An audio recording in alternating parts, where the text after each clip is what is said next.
ओम गंग गणपतये नमो नमः। श्रीमद् वाल्मीकि रामायण किष्किंधा कांड 53वां सर्ग। लौटने की अवधि बीत जाने पर भी कार्य सिद्ध न होने के कारण सुग्रीव के कठोर दंड के डरने वाले अंगद आदि बानरों को उपवास करके प्राण त्याग देने का निश्चय। तदंतर उन श्रेष्ठ बानरों ने वरुण की निवास भूमि भयंकर महासागर को देखा, जिसका कहीं पार नहीं था और जो भयानक लहरों से व्याप्त होकर निरंतर गर्जना कर रहा था।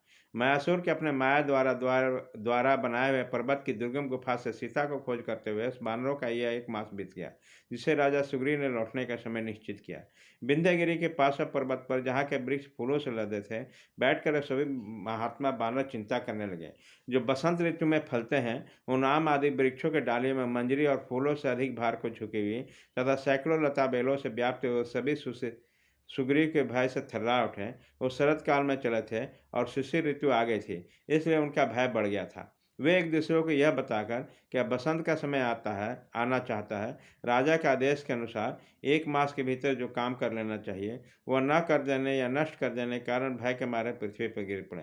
तब जिनके कंधे सिंह और बैल के समान मांसल थे, भुजाएं बड़ी बड़ी और मोटी थी तथा जो बड़े बुद्धिमान थे, वो युवराज अंगद उन श्रेष्ठ बानरों तथा अन्य वनवासी कपियों को यथावत सम्मान देते हुए मधुर वाणी में संबोधित करके बोले, बानरों, हम सब लोग बानर राज की आज्ञा से अवसित करते हुए 1 मास की निश्चित अवधि स्वीकार करके सीता की खोज में निकले हैं, किंतु हमारा 1 मास तो उस गुफा में ही पूरा हो गया। क्या आप लोग इस बात को नहीं जानते?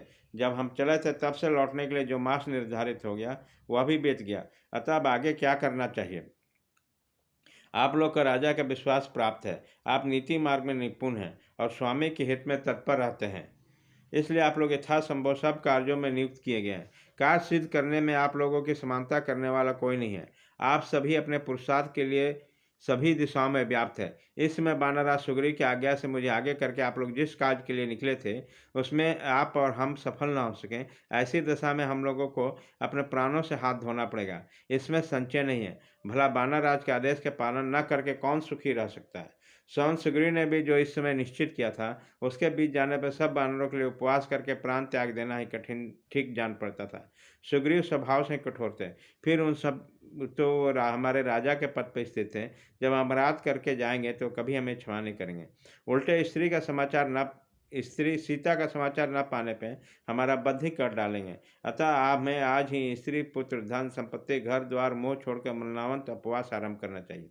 यहाँ से लौटने पर राजा सुग्रीव निश्चय ही हम सबका वध कर डालेंगे। अनुचित वध की अपेक्षा यही मर जाना हम लोग के लिए श्रेयस्कर है। सुग्रीव ने युवराज पद पर मेरा अभिषेक नहीं किया है। अन्याय से महान कर्म करने वाला महाराज श्री राम ने ही उस पद पर मेरा अभिषेक किया है। राजा सुग्रीव ने तो पहले से मेरे प्रति बैर बांध रखा है। उसी समय आज्ञा लंघन रूप मेरे अपराध को देखकर पूर्वोक्त निश्चय के अनुसार तीखे दंड द्वारा मुझे मरवा डालेंगे। जीवन काल में मेरा व्यसन, राजा के हाथ में मेरा मरण देखकर सुहृदय से मुझे क्या काम है? यहाँ समुद्र के तट पे मैं मरणांत उपवास करूंगा।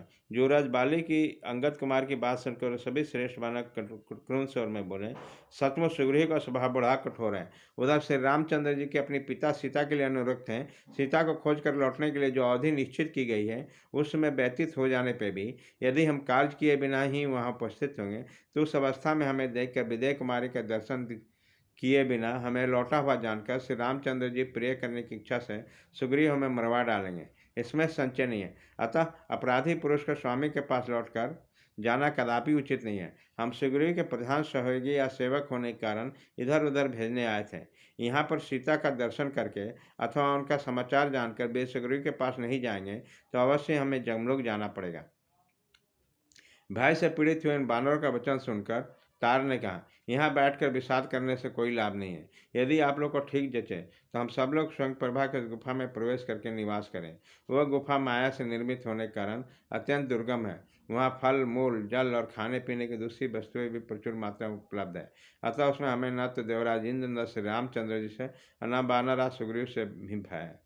तारा की कही भी पूर्वक बात जो अंगद के भी अनुकूल थे, सुनकर सभी बानों को उस पर विश्वास हो गया। वो सबके सब बोल उठे, बंधुआ में वैसा ही कार्य आज ही अविलंब करना चाहिए जिससे हम मारा न जाए। इस प्रकार श्री वाल्मीकि निर्मित आर्ष रामायण आदि काम के किष्किंधा कांड में 53वां सर्ग पूरा हुआ।